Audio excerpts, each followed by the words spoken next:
All right, so I think we are about ready to get started. One day before Halloween, and we found the weather's starting to turn a little bit, starting to feel like fall. So I have the pleasure of introducing Tressie McMillan Cottom. She's an assistant professor of sociology at Virginia Commonwealth University.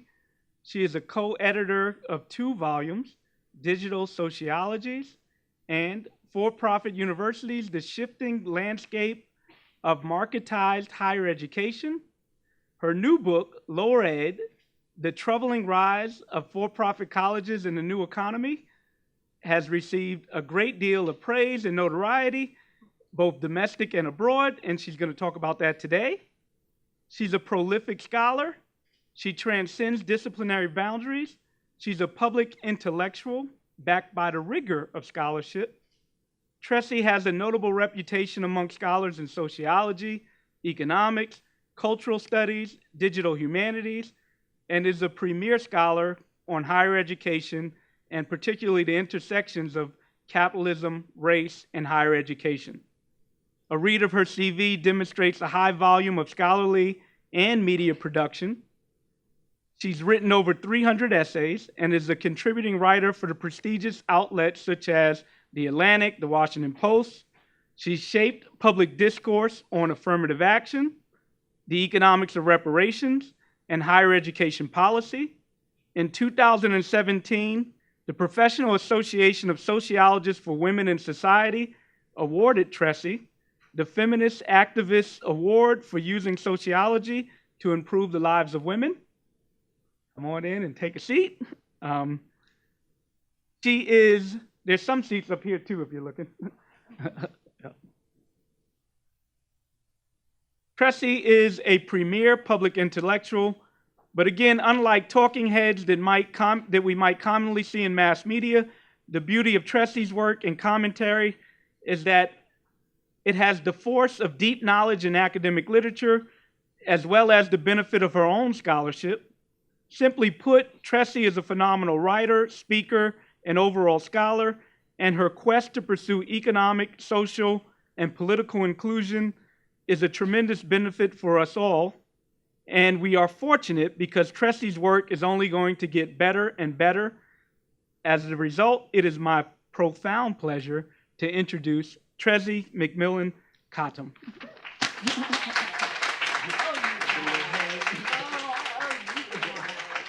Thanks, everybody. So the good professor and I have known each other for quite some time, Derek and I've got to tell you, he never says anything like that to me. And I have never heard anything like that from him before in my life. It's amazing. Thank you very much for having me. How's our sound? Are we doing all right? I think I can project in rainbow and make sure they're all right in the back. So, hi, everyone. I'm Tressie, and I'm really pleased to be here with you this afternoon or evening. I'm actually not sure what day or time it is. I'm going to be honest with you. So, for the last year, this book came out in the very last day of February. And it is a rare opportunity where, as an academic, we're generally late to things. We tend to do retrospectives, right? That's just the nature of being in social science because you generally need data. And so by the time we've collected it, things have happened and we've moved on. And it takes a while for us to do work. It takes much longer to do good work. I will be honest. I still think there's a lot of value to us doing sort of slow disciplinary scholarship.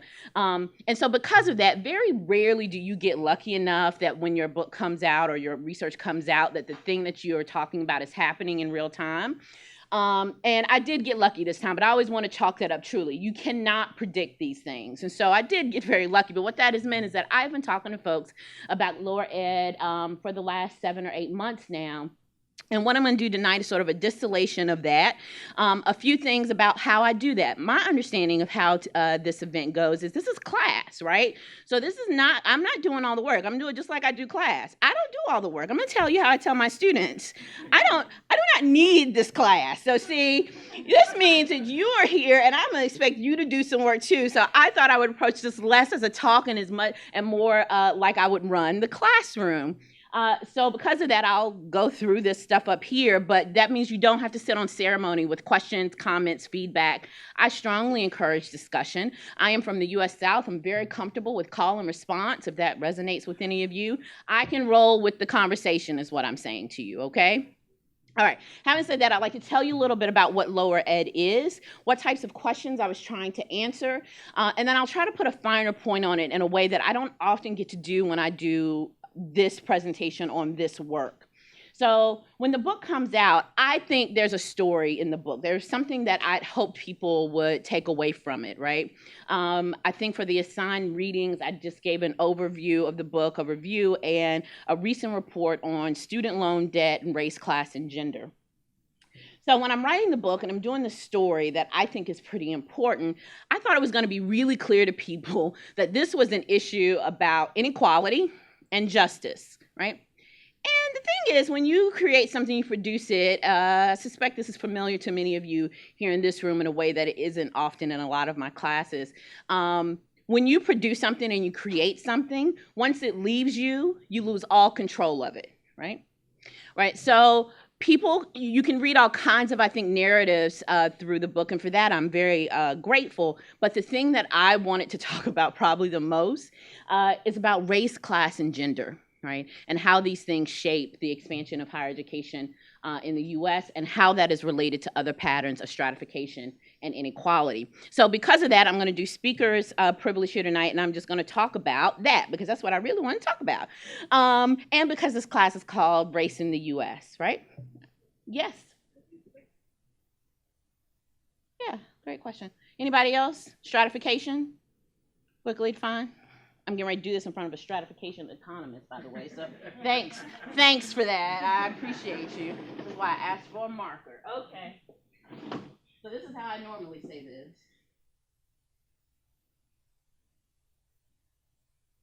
What's something people want? Give me any kind of good or resource, please. Any kind of good or resource? Anyone?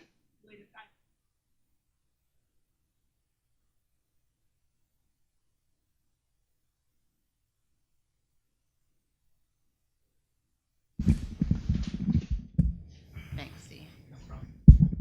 All right, so I had a resource. What was it? iPhone? Let's not give them free branding. Let's call them cell phones. Thank you. I learned that from Jay-Z. You ever notice in an interview they were trying to get him to talk about his phone recently? He wouldn't say the brand, and I was like, oh, that is a consummate professional. He just kept calling it his phone, his phone. Live streaming. Yeah, he just kept calling it his phone, right? And I was like, oh, I like that. All right, so yeah, it's not an iPhone, it's not a Samsung. All right, so let's say cell phones is the resource in question. Let's say everybody in society knows about cell phones. Cell phones are available, so we're not going to get into the whole global divide thing, although we could. But let's say this is the valuable resource, and it's a resource that can change your life in any given society. This could be all kinds of things. It could be this. It could be this. Basically, it's some critical collective resource, right? Stratification is the process by which we decide what groups of people get how much of that resource. So it tends to end up looking something like this, right? We got people who maybe get what's the cheap cell phone now? See, I didn't know that. Y'all are naming and shaming. Everybody's sliding their phone into their pocket. All right, so what's the good? You know, you stepped up from the Nokia. Where are you? Yeah, we're at Samsung. All right. All right, what's here? This is where it always gets fuzzy, by the way. These things we're always really clear about. I find that no matter what the resource, by the time we get here, it gets really fuzzy. So what do we want to put here? Oh, I've been looking at that one, by the way. All right. Now, there are a couple ways to look at that. We could look at that and say that's inequality, right? People at the bottom of the pyramid where there are the most people, right, are getting the crappiest resource, right? And that's really what I usually call it, inequality. But not everybody believes that. So some people believe you get the kind of phone you deserve, right? And when we say that, we're usually saying the word stratification. because we're saying we don't want to make assumptions about why you have what resource, what group has what resource, but that there's some uneven allocation of the resource across groups of people. That's what we mean by stratification. Does that help? Thank you for that. All right, so that's the big story. Thank you for that. Now, let me see, what did I say we were going to talk? Yeah. All right, so 2007, 2008, a report comes out in this industry magazine called Diverse Issues in Higher Education. It is exactly what it sounds like, diverse being the stand-in word for all things non-white, right? So it talks about non-white people in higher education. And it's one of those publications that comes in the mail of your professional organization. You'll see it on the desktop in an office, the front office of your academic department or something. And for about 20 years or so, they've been running this annual list of the schools that do the best job of graduating African-American students. Right? They have over time expanded to include Hispanic students, et cetera, but the list started as African Americans. 2007-2008 issue arrives, and I am sitting actually with our shared mentor, Sandy Darity, as an economist, and it comes out, and the #1 producer of African Americans that year with a bachelor's degree was the University of Phoenix. Okay. And he says to me, what is this? How is this? How could this be? What is it, right? And we start this conversation. As it turned out, I knew what it was. I knew what it was because I had worked at a similar type of institution before, right? I knew what the University of Phoenix was. The University of Phoenix was a for-profit college. Now, when I say for-profit, does it resonate with anyone as a meaning? Raise your hand if you think you know what a for-profit college is. It has some resonance with you. Okay, all right. And what is it? I'm not going with you. We got to make sure everybody gets the mic when we fall.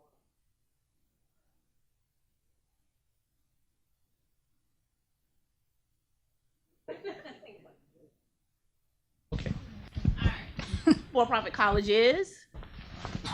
Anybody? One person here. A institution that's primary, well, maybe not primary, but one of its main focuses is to make money. Okay. The new school makes money. Yes. Looks like it was built with money, doesn't it? Still smells like it. Yeah. So this place makes a lot of money. Is this a for-profit? Are you sure? Anybody? All right. So yeah, it's probably important that we get a definition. All right. So a for-profit college. All institutions generate revenue. This is the distinction between revenue and profit, right? What the difference is what you can do with that revenue. In a not-for-profit institution of which you are attending, by the way, that's something maybe for you to know if you're ever unclear, right? In a not-for-profit institution, let's say you have a particularly good enrollment year, because enrollment's one of the major ways that we make money, right? Y'all have paid that tuition bill before, okay? So let's say we have a particularly good run. Everybody wants to come to the new school this year. Enrollment is up by 60%, right? The president of your institution cannot then turn around and say, hey, we had a really good year, right? We're going to divvy up all of that extra revenue that came in, right? And everybody's going to get a profit sharing check or a bonus or something, right? You cannot do that. If you do that, you lose your not-for-profit status, and the not-for-profit status is extremely important. It is really, at its most basic core, it is an IRS designation. It determines what you have to pay taxes on. That's why it matters so much to people, all right? So all institutions generate revenue, right? A for-profit institution extracts the revenue from the tuition paid to profit to shareholders or owners of the college, right? So if ITT Technical Institute, which now no longer exists, or the University of Phoenix, or Strayer, or Everest, or Capella, right, has a particularly good enrollment year, enrollment statistics are up 50, 60%, they go, oh, great, amazing. The president of Capella is going to get a bonus, and the shareholders, if it is publicly traded, of which many of them still are, will get a profit-sharing bonus from them. right? That is a for-profit institution. It's what you can do with the money that you raise, right? So I knew that the University of Phoenix was a for-profit institution and was now the #1 producer of African Americans with a bachelor's degree, and that is stunning to me. Anybody have any idea why?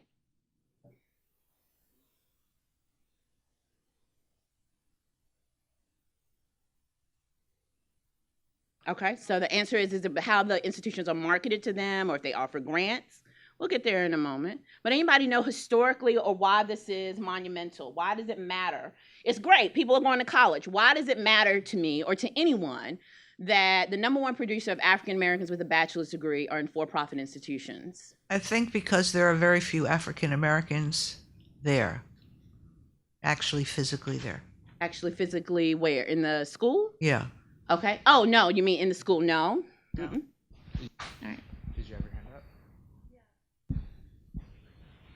up? Isn't the University of Phoenix, don't they have a large online campus? They do? So they don't have to go and speak to professors in person, and there's less racial. I would think that there would be less chance for racial bias, I guess, because there's an online platform. Now that is interesting. Don't Lots know. of people anticipate and hope that that would be the case. We'll talk a little bit more about that. Anybody else? Anybody know sort of the big story of who has educated African Americans historically in this country? Colleges, thank you. Right? Since the mid-20th century, if you were African American with a bachelor's degree, the chances were high that you had gotten it at what we call a historically black college or university. Malcolm X college. Resonate with anybody? Okay.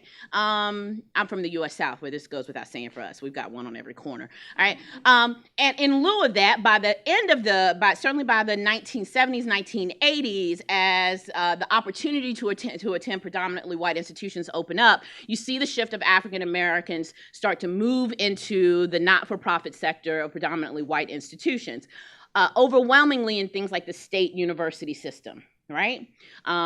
So this is a marked departure in how African Americans have been educated. This matters for a few reasons. Where African Americans are educated, we think is linked to the stability of the black middle class in the US, right? We think of access to higher education as the primary conduit through which we build a middle class in the United States. And certainly for African Americans, having access to affordable higher education have been an important, critical part of our ability to build to the extent that it exists, which is certainly not as robust as some of us would like, a functioning black middle class in the US, right?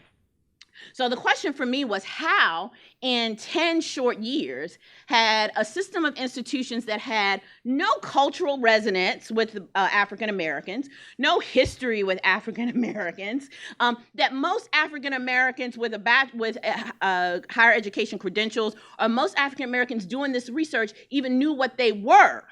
How had they gotten such a huge amount of inroads with African American communities? And that mattered for a few reasons. It is not just that these institutions were graduating African Americans at historically high rates. It was what the cost of attending these institutions were. Now, let's talk about what for-profit colleges are. And I'm going to summarize a whole lot of literature here in like 4 sentences, all right? All right, so for-profit college institutions credential people at every level of higher education. There are for-profit K-12 schools and for-profit colleges, right? We tend not to think of them this way, but for-profit colleges do not just enroll people in those types of certificate programs that you might be more familiar with, beauty schools, mechanic schools. They also, as I've said before, now offer bachelor's degrees and have for quite some time. They also offer graduate degrees, master's and doctorates, Ph.D.s in things like clinical psychology and education. They offer law degrees, and in fact, until recently, the only type of degree that you could not get in a for-profit college institution. Anybody want to guess?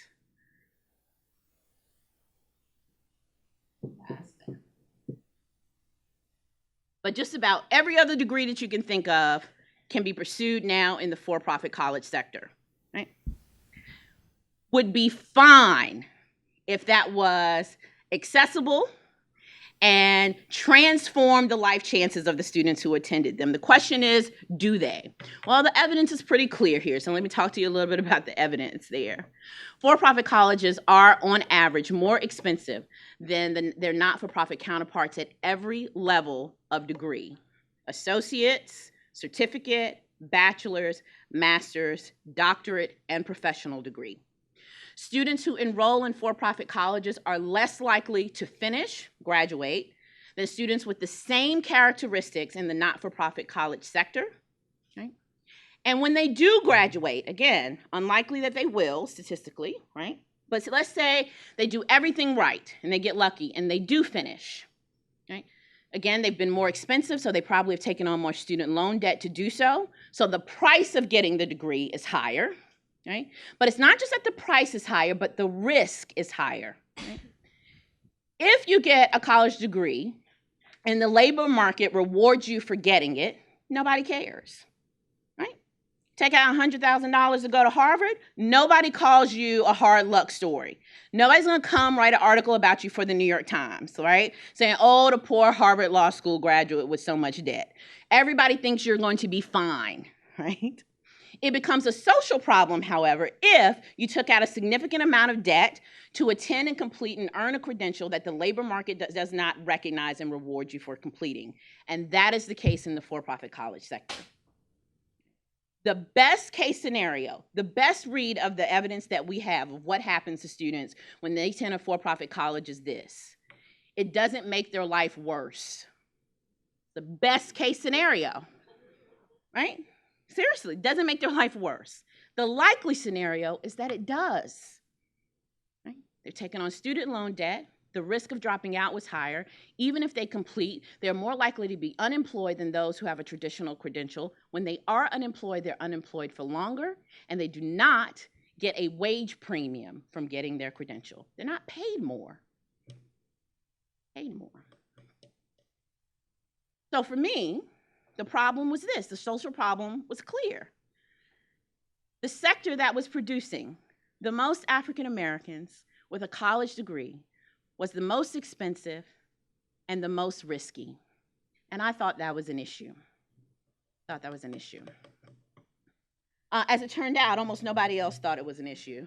So I'm in graduate school and I'm doing this thing, right? So you go to graduate school and you have this research question and you're supposed to go, the first thing we do is this thing called a literature review, right?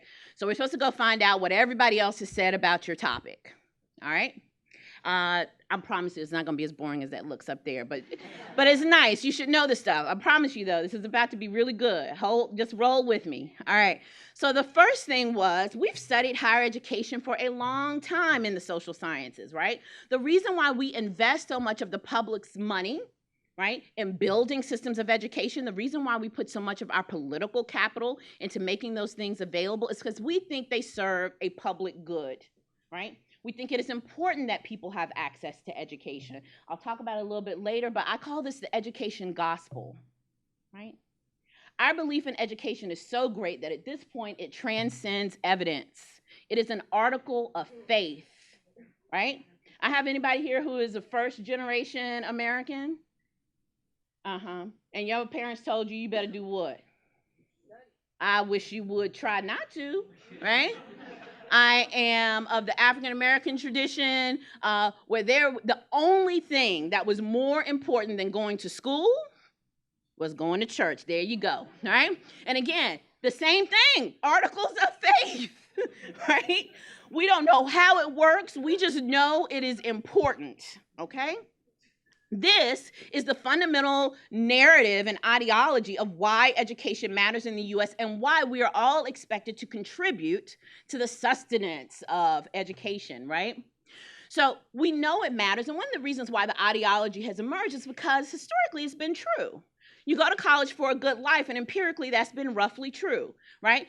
All measures of health and well-being are better the better educated you are, right? You're less likely to get cancer. You're less likely to have a heart attack. You're more likely to be happy. You're more likely, I don't know, to have children you like. I don't know if that one's true, but you are more likely to have a home. You're more likely to have transportation and live in an area that's not beset by environmental racism. You're more likely to vote. You're more likely to go to the doctor for preventative care. All kinds of things are tied to high educational achievement. We think this is a good thing. It's important for stratification, health, well-being, and I think certainly important to the health of the body politic. So if this fundamental thing has happened, it's changing. People, the way going to college has changed, and education is so important to us, and that we have a whole ideology about how important it is. You would think somebody would have said, hey, let's look at that. Right? I go to do my literature review search, and nobody has looked at it. And this is what happens when you come back, when you're doing your dissertation and you tell your advisor, I haven't found anything. They go, well, you didn't look, right? Nobody believes you. That's right. If you haven't found anything, then you weren't searching properly, right? I went through this thing 4 or 5 times with them trying to explain to my dissertation advisor, no, I promise you, nobody's looking, right?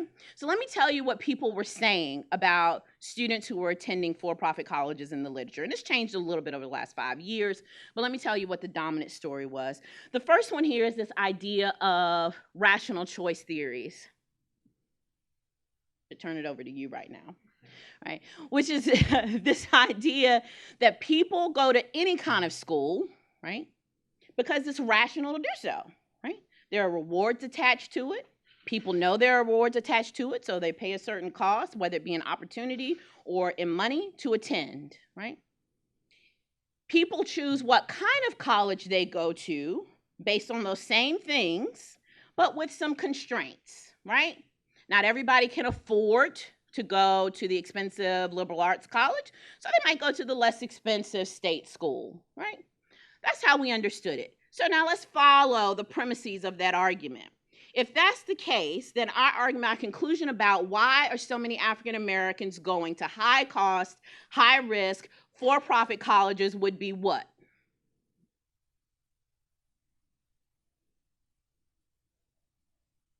There's a promise that's implied with that they're going to get a better reward. That's right. All right. Perfectly rational, right? They're going to private colleges because they'll get a better reward, right? Now, in this literature, you'd think somebody would have said, are they rewarded, right? We had less of that. But the explanation, to the extent that they thought about race at all, and by the way, they very rarely did, what they said was, oh, African Americans are going to the institutions that are a good fit for them. And if they're paying more for it, it's because they want to, right? The opportunity is worth it to them, right? Now, again, I know, I've been there, and I know people enrolled in these institutions. I have worked in these institutions. I have read about these institutions, and that does not feel right to me. It certainly doesn't seem to complement the rich research we had about how African Americans are systemically underrepresented and marginalized in educational institutions. It didn't account for any of that, right? Just said they're making these sort of rational exchanges for access and opportunity. Now, and in that construction, nobody thinks that it's a problem, by the way, right? Because in that model, so what, right? Individuals are doing what individuals want to do. The only way it's a problem is if they don't repay their student loans. And that's why in the literature, the only thing you really saw people studying in that literature was, what's the student loan default, right? Okay. This other thing, neo-institutionalism, is this really clunky term that basically wants to look at for-profit colleges as an institution. Why are they there, right? Why do they exist? And this research says something like this. For-profit colleges are more nimble, responsive, and innovative than traditional colleges, and that's why they exist. And if they're a little bit more expensive, that makes sense because they're more innovative, right? Innovative things are expensive. See iPhone, Google, Samsung, Nokia. All right? So in this literature, again, nobody cares about why people are going to them. That's not the question you're asking. It's just, oh, they're innovative. Now let's follow, again, the premises of that to our conclusion. If that's the case, people are attending, African Americans are attending for-profit colleges just at disproportionately high rates because they are innovative. So in this literature, what you see is, yeah, The rewards don't bear out, but maybe they just haven't caught up yet with people's educational attainment. Right? Again, still no understanding that this might be a burden on people, that it might be risky, etc. One of my favorite quotes from some of this research is this one. It's a paper that is using rational choice theories and drawing on neo-institutionalism, and one of its primary conclusions is this, that African American students are overrepresented in for-profit colleges because institutional quality matches the academic ability of the students who attend them. But I just told you the premises of those two things, that's actually a perfectly fine conclusion based on those premises. It's rational. Institutions have quality. People are choosing based on them. Right? The interpretation of that is stupid people go to stupid schools. Bad people go to bad schools. Poor people go to poor schools. I have a little problem with that. Right? So to resolve that problem, I approached the question a little differently. This theory down here at the bottom is credentialing theory. And I'm about to not do it service by giving you a summation of it, which says something like this. The first part of it is that people are rational, so it has that in common with rational choice theory. And here's what I thought was really important for me, for what this project meant to me personally and as a scholar, which was that my default assumption was that African Americans are rational people. Right? That's actually a radical proposition in a lot of research. Right? My default assumption is Black people are acting like human beings, right? Now, based on that, working backwards from there, I go, now, so if African Americans as a group are disproportionately represented in low quality institutions and they're not stupid, something must be happening structurally to constrain the choices available to them. And what are those things? What are those things? If Black people aren't stupid, what is another way for us to understand the rapid explosion and growth of low quality, high cost, high risk for-profit colleges and institutions, and especially their popularity with African Americans? That's the question behind lower ed. This is how I try to start answering that. Believe it or not, a whole bunch of people hadn't asked any students. So I talked to students, right? Talked to quite a few of them. People hadn't really had an opportunity to look at what for-profit colleges do and how they're organized. So we all know how to go to college in the traditional sense, right? You go, you figure out what institution you want to go to, you get the online application, right? About what, 6 to 9 months in advance of the deadline? If you're a good person, how long did you do? Did you wait till the last minute? You're supposed to, for the record, start 9 months in advance. I hate to tell you. Okay. So you do your online application, you request all the stuff they ask from you, right? Transcripts, all that kind of stuff. You do your financial aid paperwork or figure out how you're gonna pay for it. You send it all in, and then what? You wait. You wait to see if you were admitted, right? This long, drawn-out process, right? We knew a little bit about how for-profit colleges did that same mechanism, how they attracted students. So again, I'm trying to figure out what is the correspondence between African American students and these institutions? Why do they seem to fit, right? If it isn't just that the students are stupid, there must be something else, something that's happening around the organization, something about how they identify, market, and attract students. To figure that out, I enrolled at 9 for-profit colleges. So we did this over and over again. It helped that I was an African American woman. I am their statistically likely student, right? And I was in a city with a robust African American middle class who were attending these institutions. And then I talked to a lot of the for-profit college executives themselves to try to understand how they understood their students, right? What assumptions had they made about them, right? That it made their organizational process so efficient, so good at recruiting them.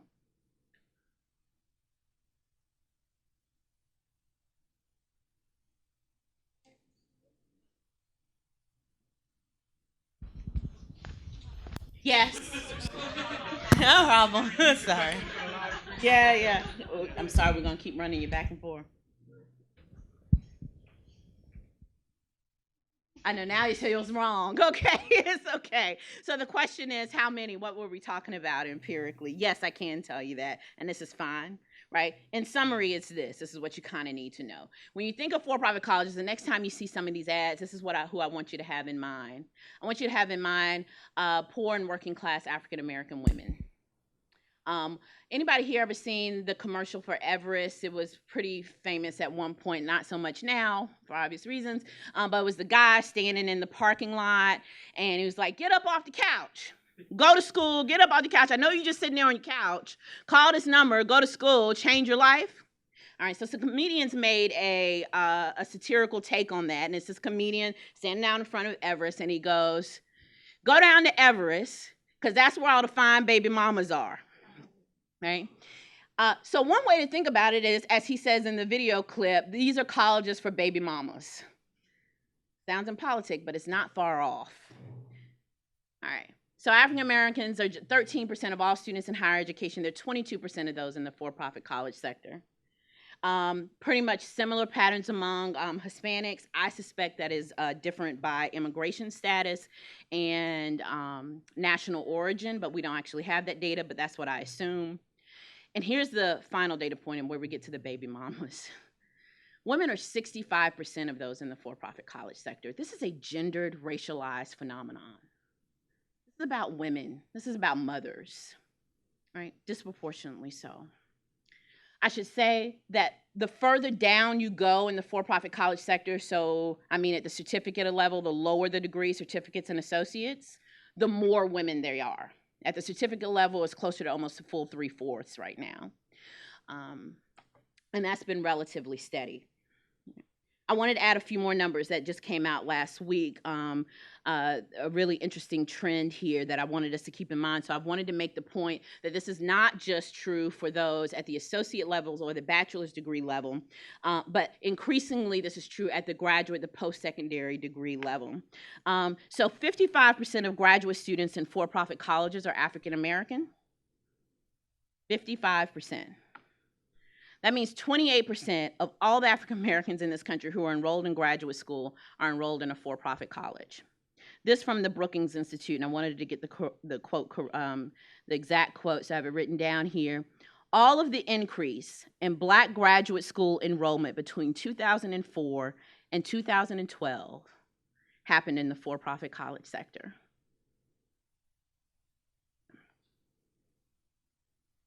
The default rates are higher. The graduate level is more expensive, so that probably makes sense, right? But the students who attend for-profit colleges are 3 times as likely to default on their student loans. Now, if you don't know what happens to you when you default on a student loan, let me tell you a little bit about the economic insecurity it brings into your life if you didn't already have some, right? It can make it virtually impossible for you to get housing, can't rent, and you certainly cannot buy. Your wages can be garnished depending on what state you're in, almost all your wages, right? The percentage of which you can be garnished varies by state. Your tax refund can be garnished. And now increasingly over the last 40 years, we've done a lot of our social policy through the tax code. Things like the Earned Income Tax Credit, which is designed to help parents of young children offset the cost of raising their children. We think of it as a tax benefit to the poorest parents among us, so precisely the kinds of students who might be enrolled in the for-profit college sector. So if you're living to get your tax refund, you've got a defaulted student loan, the IRS is taking it, right? Because credit checks are used more and more for employment screening and hiring, it can make it difficult for you to find work. Right? It can make you place-bound. When you can't move, can't get housing, and can't get a job, you also can't move to where you might have more support or might have better economic outcomes. Defaulting on a student loan is one of those financial issues that can upend every other part of your economic life. Right? So the rate of defaults are particularly high in the for-profit college sector. Yeah. So given all of this, I wanted to understand why has this happened. So I look at the institutions, and I'm going to give you a little rundown of what my argument is about why for-profit colleges have become the sector for baby mamas. And it goes a little something like this. You have just been laid off. you are underemployed or unemployed, your wages have stagnated, which means that you're just living in the United States of America, because that's been the macro context of working in the U.S. since the late 1990s. It's one of the last big economic bubbles, right? Which just happens to be the period when for-profit colleges expanded the most. So as people have become more economically insecure, of those people, African Americans and Hispanics have become the most of the economically insecure. They have needed higher education credentials the most, right? So we have seen for years, over and over again in the data, that African American students in particular have particularly high aspirations for educational attainment, right? They believe in and want to go to school, right? May not always have the behaviors to match them or the access to match them, but they have extremely high aspirations. They believe wholesale in the education gospel, right? What happens is somewhere between the education gospel, right, and getting to college, all kinds of things happen, right? You don't have the economic means. You don't have the cultural or social capital to figure out all that complex stuff of going to school. You have children. You have family members. You've got an aunt who needs you to help take care of her. You become place-bound. You can't move across the country because you're the one who helps support your family, et cetera, et cetera, et cetera. All of those trends are intensifying over the last 15 years, but they're especially intensifying for African Americans who find themselves more vulnerable in the labor market than they had been promised with educational attainment. Of the 119 students that I talked to, the major theme from all of them was economic stagnation, right? Even among those who were currently employed, they were looking around and realizing that they hadn't been promoted, right? They couldn't move to the new job role, right? So even when they were employed, they felt economically insecure. That's key, because a lot of students who are enrolled in for-profit colleges are also employed. And in the data, we tend to think of that as a measure of them being economically insecure, being economically secure, and it is not, right? What they're feeling is economic stagnation. Right? What they do know as they look around them is that the people who seem to still have some economic mobility have a degree, right? They don't have wealth to draw on to leave the labor market and go back to school full-time, or certainly to go to a more traditional institution, right? So they need the flexibility that for-profit colleges offer. And this is where the second part of my study comes in. Why are for-profit colleges so good at this? So good at this. Anybody want to fess up? Has anybody ever called one of those numbers where they tell you to call, change your life today, start school tomorrow? Anybody? Well, I called a lot of them, and let me tell you what happens. All right. So the first thing that happens is transformative is this. You call that phone number, and I actually encourage some of you to do it. Block your number before you do it, or call from a Google phone number. I'm not kidding. And I'll explain to you in a minute how and why that works that way, right? But I actually encourage you to do it. It costs you nothing, and why wouldn't you find out how this whole sector of higher education is working for millions of other Americans, right? Right now, we're talking about 2 million people in the U.S. who are enrolled in these institutions. All right, so you call the phone number, and the first amazing thing is a human being answers it every single time. Hey, how are you doing? What's your name? Where are you calling me from? Let me get your number just in case we get disconnected in the middle of the call. Right? Congratulations on changing your life today. Why are you thinking about going back to school? Good for you. Is that your daughter I hear in the background? How old is she?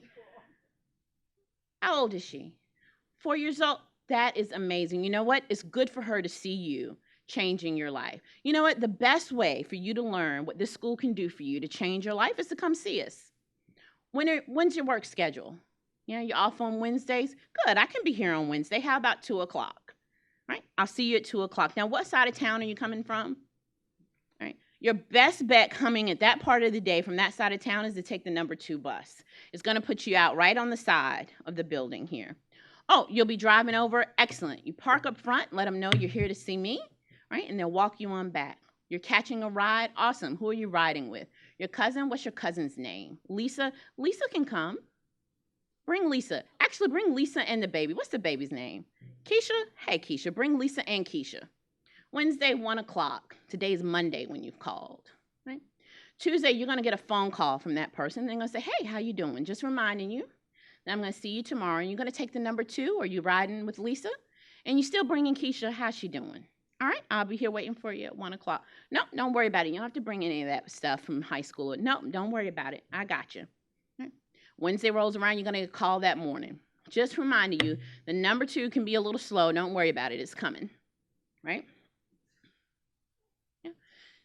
You arrive, you're going to walk into, and the majority of them are going to a physical campus, by the way. So while online is certainly part of their enrollment growth strategy, the majority of those enrolled in for-profit colleges do still attend at least part of the time at an on-campus facility, right?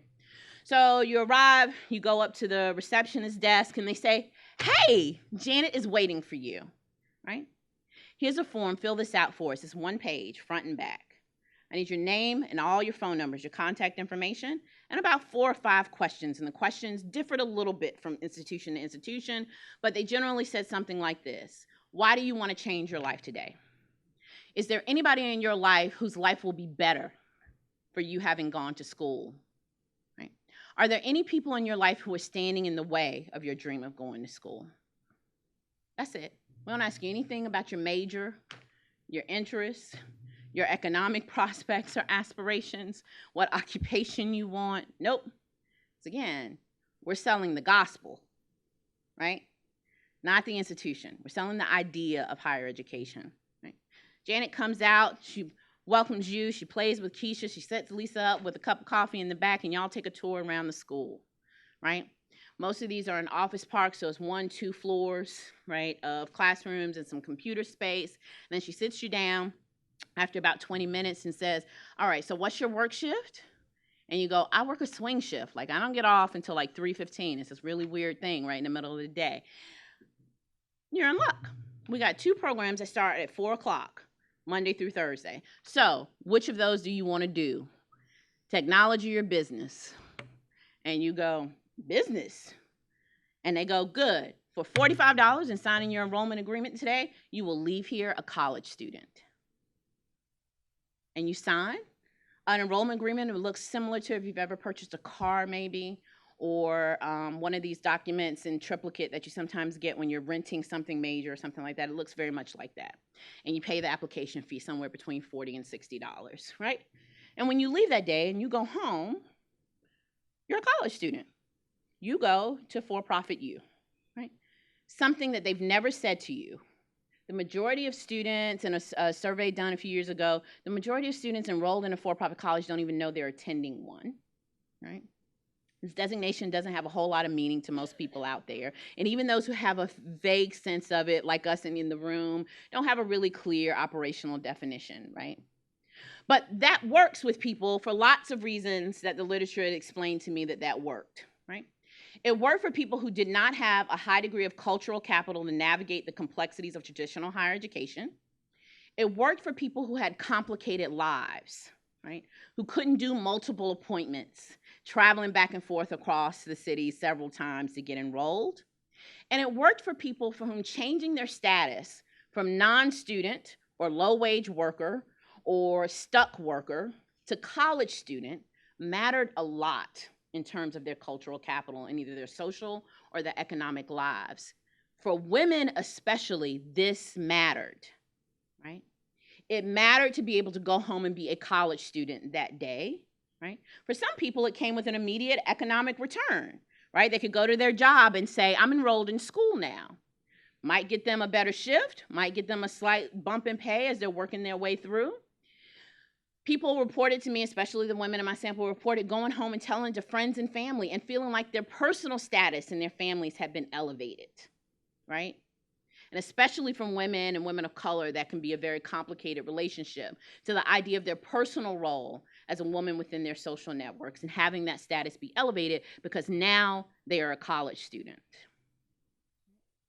You'll have maybe 2 more appointments where somebody will hold your hand through all of your financial aid paperwork. And you'll show up on the first day of class and your books will be waiting for you.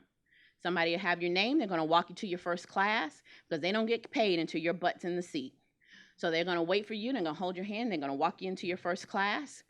And all of that can be done on average from the first phone call you made to your first opportunity to become a student to the first day of class, on average 19 days. That's why it would appeal to some students more than others. Facilitating this process. Are the folks facilitating the admissions process are paid like on a commission basis? Not anymore. There was a time earlier in the sector where that was possible. It became illegal in 1999, I think. Oh, so you mean the institution rather than the admissions person then was getting Right, paid? doesn't get Okay. paid. That's right. The institution. That's right. You only become profitable. The government does not send a check for your tuition until your butt's in the seat. That's right. Yeah. Right. So the institutional imperative to turn you into a revenue stream is to get you started as quickly as possible. Yeah. Anybody else? That's a good question. No. Did I see you? Yes. That's actually a critical point. You just mentioned that these students aren't paying tuition. The government it's loans and it's grants. Right. So could you expand on that a little much more and talk about the amount of money we're talking about that us as taxpayers? About $5.6 billion, I think it was last year alone, and that's about on average for about the last 10 years. 97% of those enrolled in the for-profit college sector pay for their tuition using federal student loan and grant programs, right? So, I mean, it's not entirely correct, but it certainly isn't wrong to say that almost all of the profit in the for-profit college sector is due from the extraction of revenue from the student loan system, almost all. And what isn't coming from that is coming from the GI Bill. So it's virtually almost a full 100%. And then the 1 or 2% is something like tuition reimbursement or something from an employer. So almost entirely. So when we're talking about $5 to $6 billion a year, that's what we're talking about. Yeah. All right. Yes. When did these first start showing up? The institutions? Yeah, the not-for-profit. They've been around for about as long as traditional higher education has been around, actually.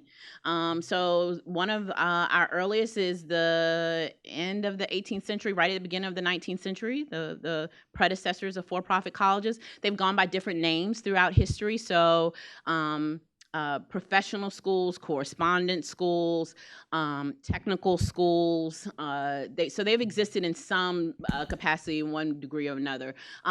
They used to have terms like in the 70s, it was secretarial schools,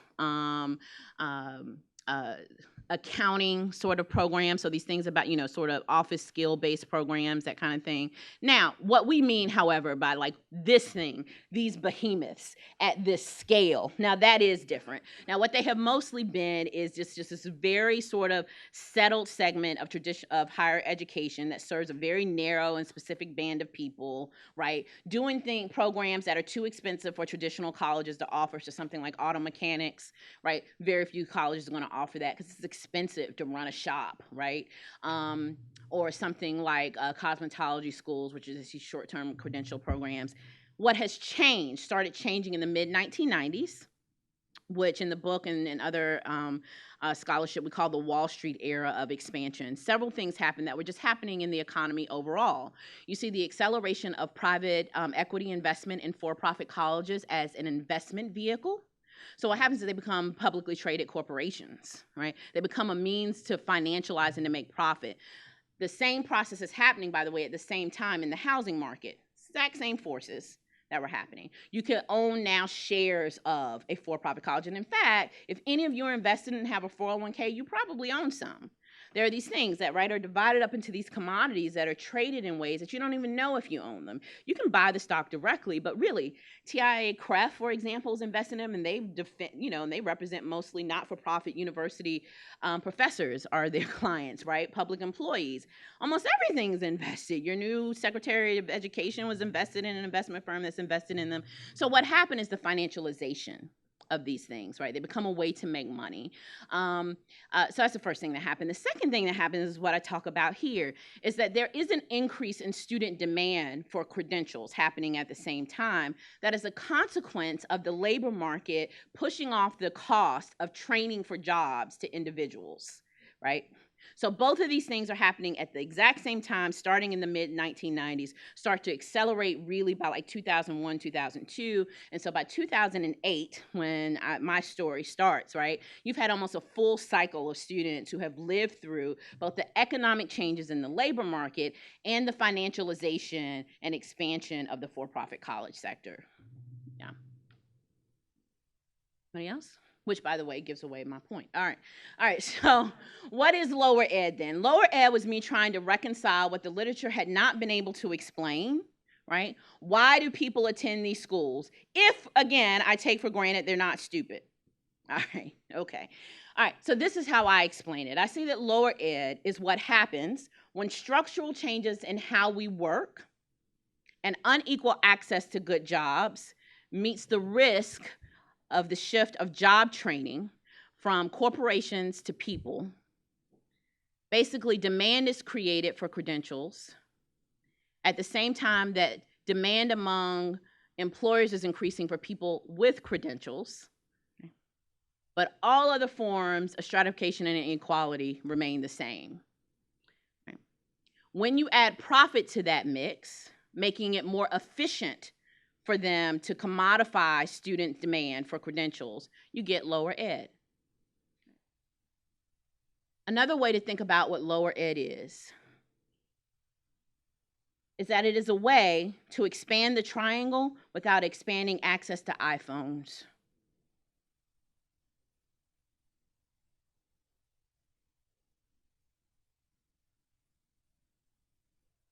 That's what it's done. The winners in this system are the people who have iPhones. The winners in this system are the people who benefit when there's a sector of higher education that is not theirs, right? Elite higher education's value proposition goes through the roof in this scenario, right? And the institutions in the middle go through the roof in this scenario, right? We have funneled the demand among the least desirable members of our society into a set of institutions where they will be more profitable than well-served. That's what lower ed is. For this reason, the social process underlying it is what I call a negative social insurance program. What lower ed is doing is solving a social problem by making it profitable to warehouse people's economic aspirations. A social insurance program, anybody know what traditionally a can you name a social insurance program? You can't answer. What's a social insurance program? Can you name one? Thank you. It's the best one we've ever come up with so far. Social Security, all right? And Social Security what? Gives you a check for doing what? For working, not working? Not really. What's it give you a check for? For getting old. You get the check for getting old, all right? All right, it's fundamentally an anti-poverty program for elderly workers, right? That the labor market cannot support anymore. That's what social insurance is supposed to do. It is supposed to spackle over the holes that the economy can't provide or won't provide, because it could, but it won't provide, right? So social insurance is supposed to provide for that. It is supposed to be a response to a predictable outcome. If you live right, you're supposed to get old. We can predict that, right? There's no solution where we just get rid of all the old people, okay? Or certainly not an acceptable one, right? So social insurance says there's a predictable thing that's going to happen, right? We as a society think it's important for that thing to not be a negative thing, right? So we're going to come up with a way to take care of that solution, to take care of that problem. Social Security is a good example of that. The reason why I call for-profit colleges a negative social insurance program is that it is serving the same functional role in our society, right? It's spackling over the holes of the things that the market won't provide for people. Economic security, right? Economic mobility, right? Social status. But it's doing it for profit. It's doing it for profit, which in the end just makes us less secure, right? So what is happening is that this negative social insurance program becomes a racialization project, right? Right? It becomes a racialization project. And it's not the only one. It's a form of risk shift that's happening all across the economy. Might remember pensions. This was a predictable solution to something that we knew would happen. You were going to need money when you got old. So we said, we'll give you pensions. And then we decided, no, we want to give you the freedom to invest it in the market yourself. Right? Don't you feel free in the 401k? All right. Then we said, well, you remember healthcare, right? We could just give you access to healthcare, but instead, let's give you this. Again, we want you to have the freedom to shop for your own healthcare, right? In the same scenario, instead of what we did in the mid-20th century, which was expand access to public higher education, right? We said, we'll give you this, more student loans, right? And more places to go. I know 529 is one of the biggest jokes ever done, right? It's supposed to be a savings account, much like your medical account for your higher education. It's not going to keep up with, I don't want to spoil it for you, but yeah, whatever. Thank you. It is, Derek, who would know, it says it's one of the most regressive taxes. Yes, yeah. It really has just become a way for wealthy families to get a short-term tax shelter from time to time. But it's not going to do at all what it's supposed to do. But that's a whole other thing, like I said, right? But this is part of the social process of shifting the risk of who is going to take care of these predictable social patterns. People are going to get old, right? People are going to want whatever it takes to work. And in our modern society, that's education, credentials, right? People are going to want to retire one day, right? People need to go to the doctor, right? These things are predictable. The only question is who is going to respond to that need. What we have decided over the last 25 to 30 years is that the market is supposed to take care of these, and that the only way for the market to take care of these things is for it to be profitable for the market to do so. So we had to make college going profitable for market interests. The best way to make college profitable for market interests, right, is to offer a product for the people who have the least amount of choice in the higher education market. Right? You can't compete with the iPhone when you're a Nokia. You can't compete with Harvard when you're Capella, not for the student that's going to Harvard. I can compete, if I'm Capella, if I'm Strayer, if I'm Everest, I can compete for the student who is more likely to have gone to an unequal system of K through 12 education. I can compete for the student who is more likely, because of residential segregation, to have attended a school that does not have a college preparatory curriculum. I can compete for a student who, because of residential segregation, systemic racism in schooling, and systemic racism in the labor market, is more likely to have gone to an underfunded K through 12 system that does not, even on his high school diploma, qualify them for admission to their state university system. I can compete for the student who has more educational aspirations than they have practical higher education options. In the United States of America, with its history of racialized cumulative disadvantage, that is always going to mean that the predatory vehicle is going to probably target African Americans. That's how it becomes a racialization project. So as you're talking, it's that mic. We learned about this mic a couple weeks ago. I just keep thinking about that image, this iconic image in front of CCNY in 1968 or 9, the student strike as the City College of New York and CUNY more broadly started shutting down open enrollment. And I can't help, so this is my question. If we had open enrollment, will we have this? No.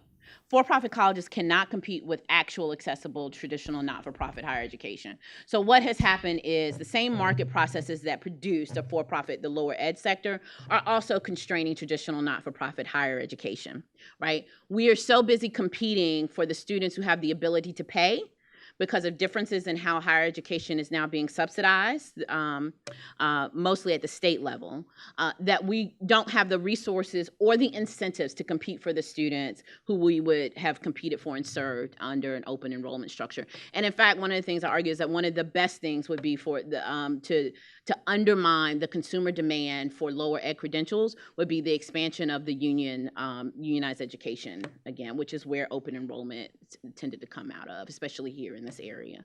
Yeah, it's a great question. So yeah, the same forces are at play all across higher education, and it's being pulled from both sides. Yeah. So for African Americans, it looks something like this.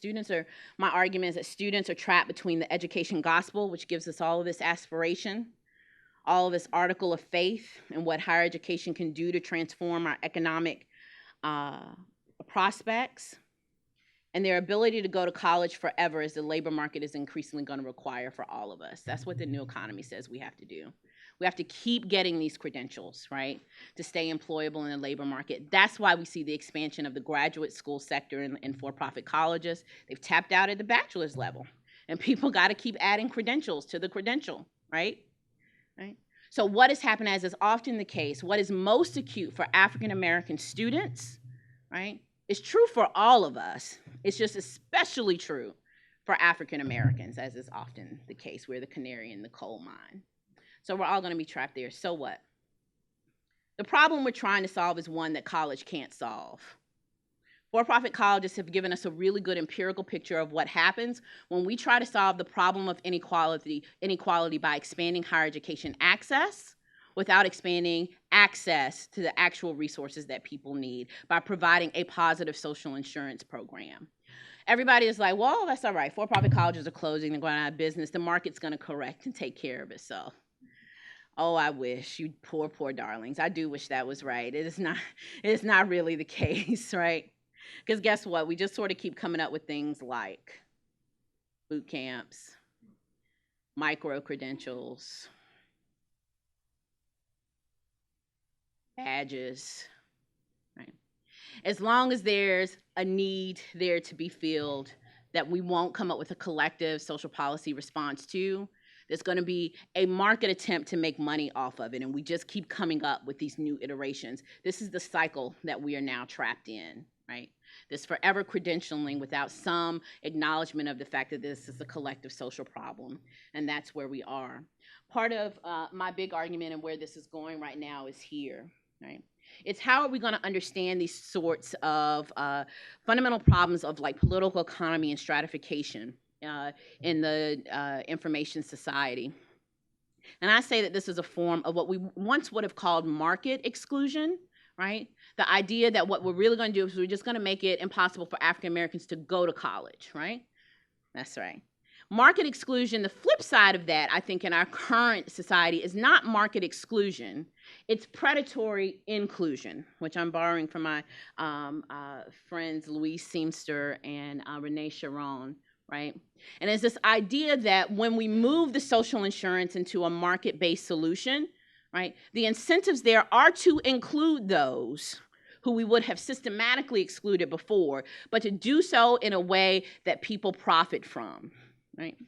This form of predatory inclusion can be seen across higher education with student loan debt, but it shows up in all kinds of other ways. It shows up in things like targeted police surveillance, right? Telecheck system and check systems that exclude people from the banking system, et cetera, et cetera. And these forms of market exclusion and predatory inclusion are, I think, the way that we're moving towards racializing the new economy. I've learned to end this way because if I don't, this is always just such a sad, bad talk. So let me just tell you, I used to just have a picture of puppies, and now I've gotten a little bit more sophisticated than that. So let me just tell you, as is often the case, the thing about sociology is we do study the negative social change for the most part because that's what we do. But it need not be that way. So there are a couple of things. So I said, if this is not a problem that higher education can solve, that doesn't mean it can't be solved. It means that by pushing it off into higher education, we create more problems, right? But I think that the opportunity here is for collective social action. And so these are a few organizations that I think have it exactly right. I think Fight for 15, what we're really talking about here is the decline of job quality, right? And so the idea of improving job quality without pushing that off into higher education credentialing is really the best thing all of us could do, even those of us who are winning in the system of higher education inequality. And in fact, it might be more important for us to be in that fight, meaning those of you who don't need Fight for 15 probably need to be out there with Fight for 15 the most, right? I think they need us out there in their numbers because improving job quality improves the position of higher education, right? all right, by minimizing the predatory inclusion. Folks from Strike Debt, who are actually New York based here, my friends over at Strike Debt, who had this really remarkable response to the student loan debt crisis, most of which was emerging out of the for-profit college indebtedness. And they said, listen, the thing is, we have a history of organizing around our job occupations, right? The problem is in the new economy, that type of collective organizing is disrupted because we may not work in ways that allow us to organize around our job identities. They said, but we can organize around our identities as debtors, right?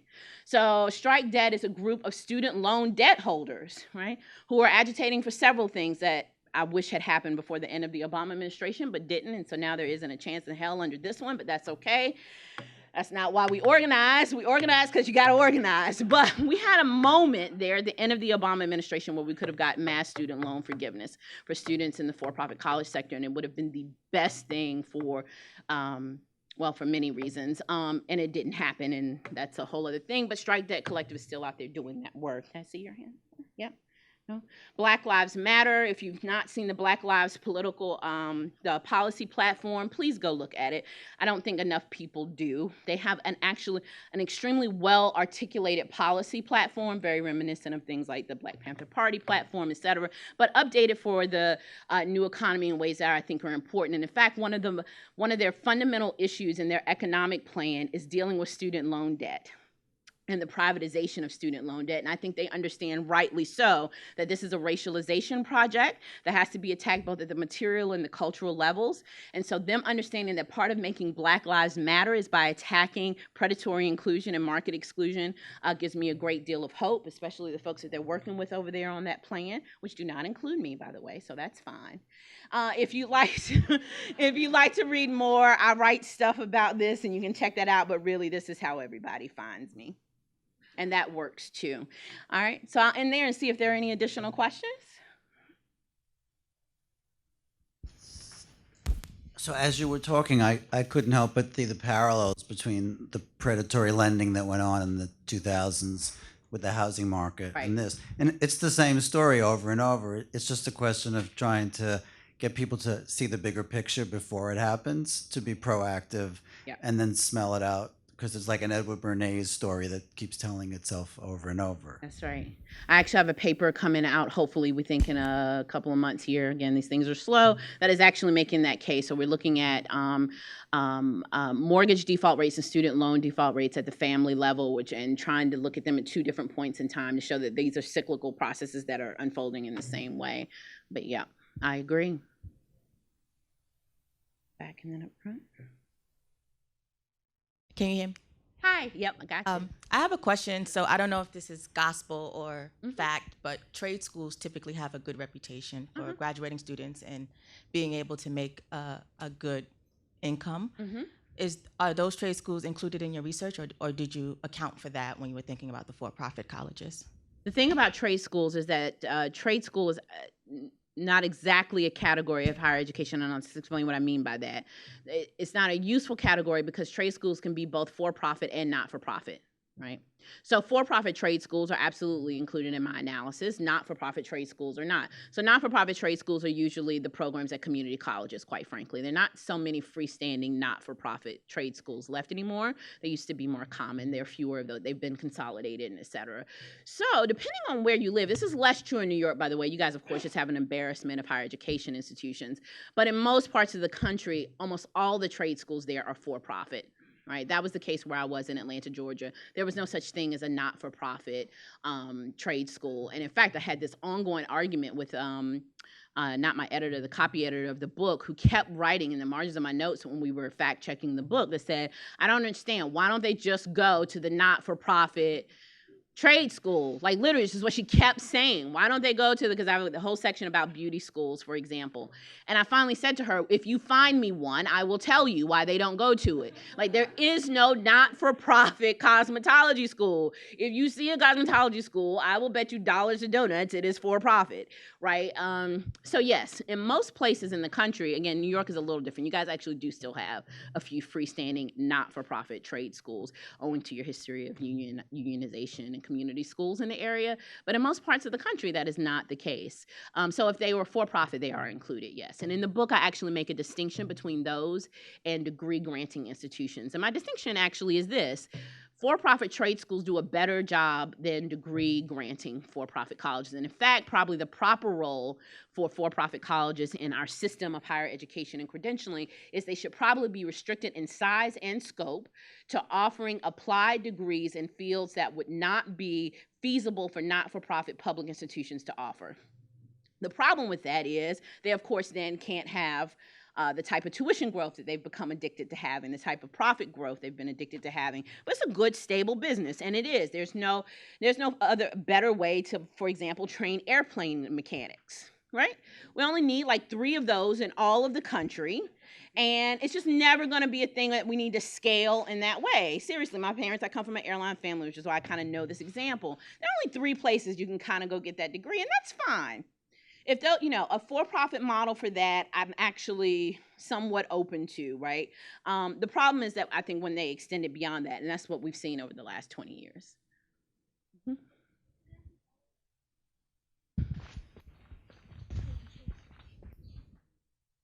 In terms of the choices that are available to low-income individuals of the job trainings or anything that might lead you to a better sustainable career, I'm interested to hear about your thoughts on things like one-stop centers or WIOA-funded programs. Yeah. All in favor of them. I mean, basically what we're saying here is that institutions. Okay, so I'm in favor of the service they provide. Wished it was not a service they had to provide. Let me put it that way. That what we are increasingly have been asking of public institutions. So one stop in these sort of we call these sort of wraparound services, wraparound programs, right? Which remember that thing that for-profit colleges are really good at, which is fitting into complex lives. What one-stop programs are trying to kind of mimic is that that ease of accessibility that happens in the for-profit college sector, but which happens for the ends of making profit, and mimic it in the not-for-profit sector without the sort of profit motive, right? So it offers things like help with transportation costs, help with getting your child care situations, all those things that make it difficult for you to persist in college, and all of those things are really great. Here's the thing that for-profit colleges have found out, I think the hard way, and the lesson we keep needing to learn as a society for whatever reason. Whether we do that in the not-for-profit sector or the for-profit sector, it is always expensive. It is always expensive. Redressing inequality is expensive. There is no cheap technological shortcut for it. It takes tons of resource investment. So if it's going to take that anyway, I would rather we have one stop all across, we'd have ASAP and one stop all across the country, as opposed to a for-profit college on every corner in a poor minority community across the country. So yes, I'm in favor. Again, my only issue I think with one-stop programs is, of course, what they're really trying to fix are these sort of K through 12 inequalities and these sort of residential-based inequalities, and nothing at the higher education level is ever going to have enough scale to really do that at that level that we need it done. But yeah, I think they're a great intervention for what they can actually do.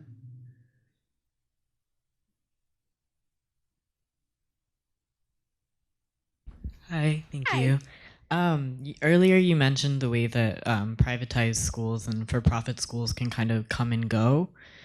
So I was wondering what happens to students after if institution no longer exists, like their degree technically can maybe no longer exist, and how that creates a void not only for the students who previously attended, but also students who could have currently been attending, and like the way that they don't really invest in their students or the people who attend, and we're just kind of going for a profit. So I was wondering if you could talk about that. Thank you. Yeah, absolutely. So it's a great question, actually, that sort of gets into what actually is your credential, that piece of paper we give you at the end of it, right? So again, back in those rational choice theory models, it's a coupon that says I have X skills, and the labor market recognizes on your piece of paper, it pays you for them, right?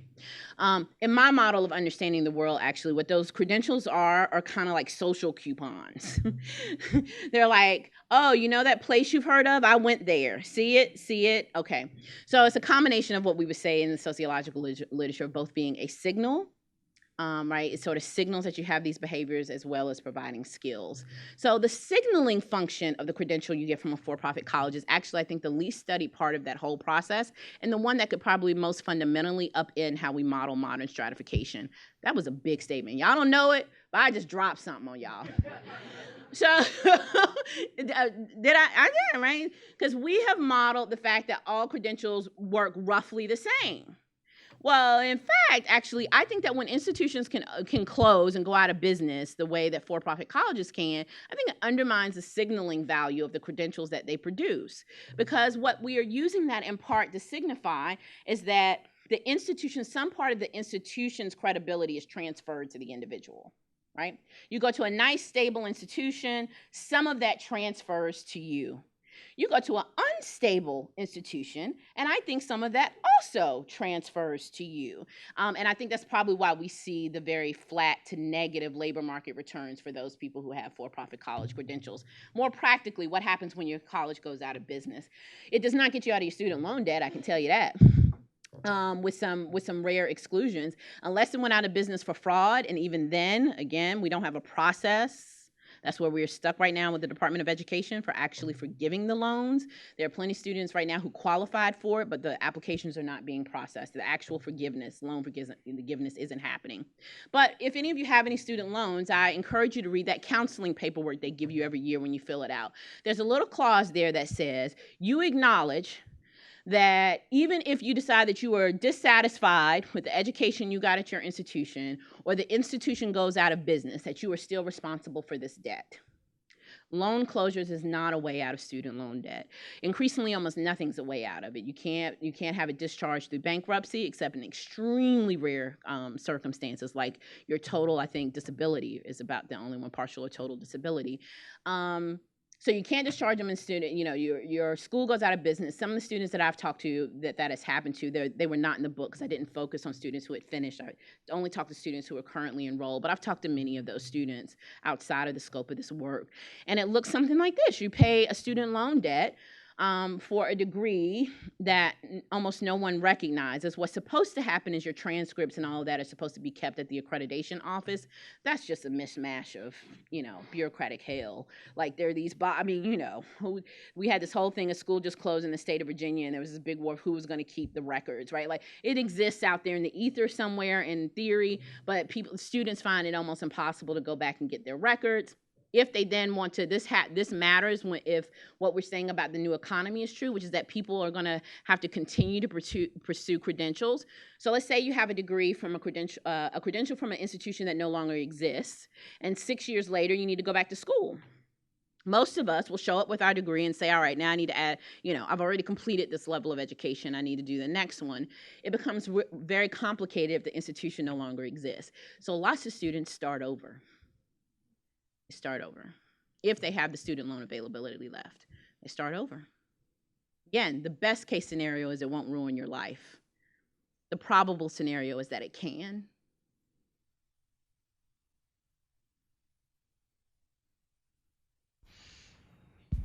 Thank you for the work you're doing. It's amazing. I'm just curious, did you ever feel like there was a correlation when you were doing your research between the way the military markets to the way these I actually know somebody doing that. I actually know somebody who's doing, I don't know the status of her paper, but I knew someone who was doing that. Yes, the parallels between military recruitment and for-profit college recruitment. There are some of the places where I enrolled during the course of this study that were in the same strip mall as the military recruitment office. And in fact, the for-profit colleges themselves will say, the publicly traded ones will say themselves in their financial documents that their number one competitor is not other institutions for students. Their number one competitor is the military, and they know it. They know they're going after the same students. The military is a labor market. And basically they're saying if a person can get a job any other way, they're less likely to come here. We know that's who our student is. But what has happened is that the military, while its budget has not downsized, the size of its enlisted members has downsized. The public labor market has actually become more competitive. It's not that easy to enroll in the military anymore. And so one of the things that publicly traded for-profit colleges cited as the growth avenue for their market was, they said increasing stringent requirements for enrolling in the military was a positive indicator for their student market. So they knew that the downsizing of the military was good for them. But yes, there are a lot of similarities. The main difference, however, the military is better at recruiting men. For-profit colleges are almost exactly the analog for women. Yeah. So we are kind of winding down. Why don't we take the next questions? If you can be brief, say your question, and then I'll do a song and dance. I'm going to say one thing, and then Tressie will get the last word. Okay. So we got 2 hands up. So employers are increasingly bypassing higher ed, and what I'm wondering, and just providing training programs and whatever internally, or finding other credentials that are not higher ed related. What role does prestige play, though, for students in terms of that college degree being important for cultural strength, I guess, as opposed to just, oh, well, I went to Walmart and got a management certificate? Which you can do, by the way, but yeah. Oh, I was if you could speak a little bit more about precisely how the private equity funded for-profit schools get going. Like, is it someone at the private equity place has a great idea, like, oh, I'm gonna get this, or is there like a local knowledgeable broker in a place like North Carolina who is like, I have this idea, and finds the private equity? It's a great question, and actually something strangely enough that I'm thinking about right now. So, okay, so to the first question about prestige, in higher education stratification, prestige is everything. It's the resource that's really being traded. That resource, it's the iPhone of higher education. So we don't have a great answer. So the research, so this is what we know from the research. With differential returns, prestige matters for both persistence, completion, and labor market returns, right? Meaning the more prestigious institution you go to, the more likely you are to complete and the more likely you are to get paid for having attended. Now, there's some debate about whether that's because prestigious institutions just do such a better job of educating you, which, listen, I've been to some of these places. I'm just not sold on that, okay? Now, Harvard does a lot of selection among its students, so good for them, but I'm not always sure their value added is what they say it is. And I'm not hating. I'm saying I think that's mixed. But it's really hard to measure that empirically, right? We don't know if it's what the student, how it is that the student comes there prepared, or if the institution adds something to them. What we do know is that whatever happens to you there, when you come out, you do tend to have positive returns. And for the record, that is especially true for African American students, by the way. Prestige matters a lot for African American students' labor market returns, which is why this is a particularly sad reality, I think, for African American mobility. It is also the fact that prestige, of course, is in part defined by how few African-American students you have. So it's a real catch-22. So yeah, we don't know. We can't really peel them apart. I suspect, however, despite the reporting of the demise of the higher education credential, for the jobs that we think of as being quote-unquote good jobs, meaning livable wages, an internal labor market, meaning you can be promoted, you can earn more over time, pay, benefits, and social status, those jobs, and there's a shrinking pool of those, but those good jobs will, for our lifetime, almost always require a credential. I don't think there's any way about it. I think the prestige game among those credentials is going to heat up. But where we're really talking about the prestige value declining is among the credentials for the people who probably needed the prestige the most, which are those sort of working class, middle sector jobs, right? And that is mostly because there's some experimental studies out that have shown that employers, the prestige market has become so uncomplicated that they're saying we can no longer judge which of these are prestigious. Right? So we do these experiments where we send out resumes and blah, blah, blah. And one of my favorites of these shows that when you send out a resume that has a fake credential on it, meaning a made-up institution, a for-profit college institution, and then a real local institution, the employer could not discern, there was no statistical difference in the return call between the fake institution and the for-profit. which we think signals that the employer just doesn't have the ability to discern between fake institutions and non-prestigious ones. The ones they know, it's the name they know, and those tend to be more likely to be the sustainable institutions, right? So I think that prestige competition race to the bottom will hurt those in the middle the most. Whereas it's, again, just going to increase the value of those with prestigious credentials at the top. I know that's a very depressing scenario, but I'm just saying, that's what I think. Again, unless we set it off in the streets, which I'm also in favor of. So the other question about private equity, like how does that relationship happen? So I'm in the middle of this paper. We're trying to use social network analysis to actually get at that very thing. Because one of the things that came up in my data, I had all this data from the Securities and Exchange Commission about all the filings that the for-profit colleges have to file with the SEC to become publicly traded corporations. And one of the things that was remarkable to me is how similar their documents were. So I started going, well, there must be a firm that does this, right? Like they all didn't get together and write the exact same statement of market position, right? There must be some system out there that makes that happen. And so right now we're doing a social network analysis of the firms that these places have in common and the actors they have in common, like members of their board and et cetera. I don't have the findings from that yet. I can tell you our preliminary findings, we just ran the first couple of analyses from that, were that there is a higher level of recursiveness in the for-profit college sector than in traditional not-for-profit, which does suggest that there's something happening there among them. We haven't pinned down what it is yet. If it's a shared private equity firm, if it's some kind of consulting firm, if it's, we don't know what happens just yet, but there is a high rate of recursiveness, yeah. I suspect it's one of these things where there's some meeting that happens that I just don't know about, because I've now been to enough of these things at places like AEI and think tanks where people get together and they have these secret meetings and they meet each other and they exchange cards with venture capitalists and all this stuff. And I suspect it's something like that, but we're still working on it. In closing, I'm going to tell a story that Tressie has heard before, which is one of the first times I met Tressie. Oh, Lord. At the University of Virginia at a conference, and I made the mistake of going after Tressie. I will never make that mistake ever again. Microphone's not on, but oh well. I will never make the mistake of going after Tressie on a panel ever again.